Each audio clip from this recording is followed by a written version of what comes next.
Hello టెల్చు people ఎలా ఉన్నారు? So welcome to Kaiju number 8 episode 6 review. So wait just review కాదు, కొన్ని interesting things అయితే చెప్పబోతున్నా. లైక్ ఈ ఎపిసోడ్ 6 చూసిన తర్వాత నాకు మ్యాటర్ కొంచెం అర్థమైంది.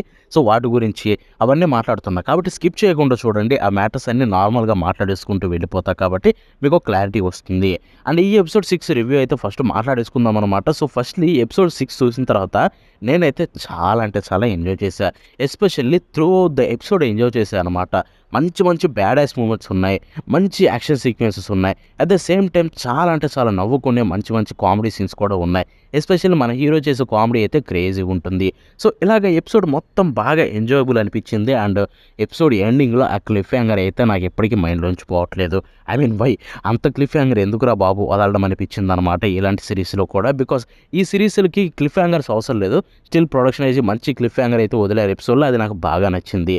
So first of all episode ఎలా వెళ్ళిందని మనం మాట్లాడుకుంటే, సో ఎపిసోడ్ స్టార్ట్ అవ్వడమే మన వాళ్ళు మిషన్కి వెళ్తారు కదా. ఫస్ట్ మిషన్ మన కొత్త రిక్రూట్స్ అందరికీ. సో మిషన్లోకి వెళ్ళిపోతే అక్కడ చూసుకుంటూ ఒక పెద్ద ఖైజు ఉంటుంది. అల్లటప్ప ఖైజు గారి క్రేజీ అనిపించింది. సో దాని నుంచి కొన్ని వేల వందల ఖైజులు అయితే వస్తూ ఉన్నాయి. సో ఆ ఏరియా మొత్తం ఎవాక్యుయేట్ చేసేసి వాళ్ళైతే ఆ ఖైజులు చంపడానికి దిగుతారు. అండ్ ఈ క్రేజీ థింగ్ ఏంటంటే అక్కడ ఫస్ట్లోనే మినా మన హీరో చైల్డ్హుడ్ ఫ్రెండ్. సో తనైతే బ్యాడ్ యాస్ మూమెంట్ అయితే ఉంటుంది. సో తను 4 షాట్స్ ఒక మిసైల్ లాంటి గన్ను తీసి తప్ప కాల్చి నూగుతుంది దాన్ని. అది చచ్చిపోతుంది. స్టిల్ దాని నుంచి ఇంకా పుట్టుకొస్తూ ఉంటాయి. అది చూసినప్పుడు చాలా అంటే చాలా పిచ్చెక్కిచ్చేసింది ఆ సీను. సో అక్కడ చూసుకుంటే ఇంకా ఎక్కువ వస్తున్నాయి, వీళ్ళు ఏం చేస్తారు అని చెప్పి అనిపిస్తుంది అనమాట. అక్కడే ఎపిసోడ్ ఎండ్ అయిపోయింది. అండ్ లాస్ట్లో ఒక సీన్ అయితే ఉందన్నమాట. అక్కడ ఇచికావా అండ్ ఇంకొక క్యారెక్టర్ అయితే ఇద్దరు నడుచుకుంటూ వెళ్తుంటే ఫైనల్లీ ఆ ఖైజుగాడు వచ్చేసాడు. ఎస్, ఆ విలన్ ఉన్నాడు చూసారా, మనకి ప్రీవియస్ ఎపిసోడ్లో వచ్చాడు ఒకడు ఖైజు మనిషిలాగుండి. వాడు వచ్చాడనమాట. అది క్లిఫ్ హ్యాంగర్తో వదిలేశారు. ఏం జరుగుతుందా అని ఇంట్రెస్టింగ్ ఉంది. అండ్ ఇంకొక వైపు ఇక్కడ మినా ఒక్క సీనే కాదు, మన ఇచికావా సీన్ కూడా క్రేజీ అనిపించింది. ఎస్, ఇచికావా చూసుకుంటే మీకు ఎక్కడ షైన్ అయినట్టు అనిపించదు. But through out the episode మనోడు షైన్ అవుతూనే ఉంటాడు. ఎందుకంటే ఎవ్రీ టైం తను ఖైజును చంపినప్పుడల్లా తను ఎక్కడ బాగా డెవలప్ అవుతున్నట్టే అనిపిస్తుంది.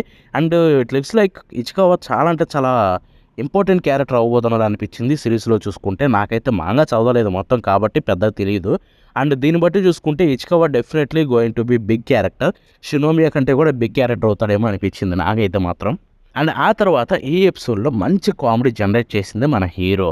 సో హీరో షైన్ అవ్వాలి కానీ షైన్ అవ్వకుండా కామెడీ జనరేట్ చేయడం ఏంటి బ్రో అనుకోవచ్చు.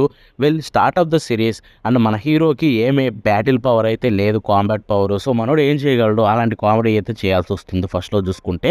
అండ్ ఇక్కడ తన ఖైజు పవర్స్ వాడలేడు కదా. సో తను ఖైజు అని చెప్పి జనాల దగ్గర రివీల్ అయ్యే వరకు మనోడైతే ఏం బీకలేడు.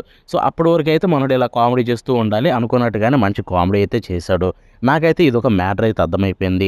సో నేనైతే ఇప్పటి నుంచి ఇది మైండ్లో పెట్టుకొని చూస్తా. ఏంటంటే మన హీరో కంటే కూడా సైడ్ క్యారెక్టర్స్ ఎక్కువగా షైన్ అవుతాయి ఈ సిరీస్లో. దట్స్ ఫిక్స్డ్ అని చెప్పాలి. ఎందుకంటే ఇక్కడ చూసుకుంటే డెఫినెట్లీ మనోడికి ఉండాల్సిన మూమెంట్స్ ఉంటాయి. ఇప్పుడు లైక్ వన్ పంచ్ మ్యాన్లో చూసుకుంటే సైతమ చాలా తక్కువ స్క్రీన్ టైం ఉంటాడు. ఎందుకంటే తను పవర్ఫుల్ కాబట్టి తనను సైడ్ చేసేసి మిగతా క్యారెక్టర్స్ అందరికీ సిరీస్ రన్ చేసి లాస్ట్కి వచ్చేసరికి సైతమని దింపి విలన్ ఓడిచ్చేస్తారు కదా. సో అలాగే సేమ్ ఇక్కడ కూడా మనకి కఫ్కాన్ అయితే కొంచెంసేపు సైడ్ చేసేసి మనోడు పవర్ రివీల్ కాబోదు కాబట్టి ఈవెన్ రివీల్ అయినా కానీ మనోడిని సైడ్ చేసి సైడ్ క్యారెక్టర్లన్నీ షైన్ అయ్యి తర్వాత మనోడు వచ్చి దెబ్బతీసే అయితే పెడతారేమో అనిపిస్తుంది. ఆ ఫ్లోలో ఉండేటట్టుంది. కాబట్టి అది మైండ్ సెట్తో పెట్టుకొని చూస్తే మాత్రం సిరీస్ అయితే డెఫినెట్లీ ఎంజాయ్ చేస్తారు.